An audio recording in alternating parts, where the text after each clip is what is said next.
Өнөөдрөөс 5 жилийн өмнө буюу 2020 оны 11-р сарын 11-ний өдөр Монгол улсад шинэ төрлийн коронавирусын халдвар дотоодод илэрсэн өдөр юм а. Тэгэхээр тухайн өдөр юу болсон бэ гэхээр Монгол улсын засгийн газар яаралтайгаар хуралдаж гамшигын эсрэг бүх нийтийн бэлэн байдалд буюу хатуу хөл хорой тогтоох шийдвэрийг Монгол улс түүхэндээ анх удаа гаргасан юм а.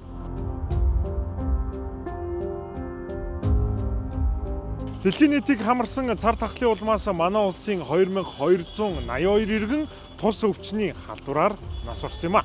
Мөн давхардсан тоогоор 1 сая 10,000 орчим иргэн шинэ төрлийн коронавирусын халдвараар өвчлсөн гэдэг судалгааг гаргасан. Мөн энэхүү өвчний голомтод манай улсын эрүүл мэндийн байгууллагын 56,000 орчим ажилтан эмч албан хаагч нар өдөр шөнөгүй ажиллаж өвчний голомтыг даван туулахад өндөр үүрэг гүйцэтгсэн.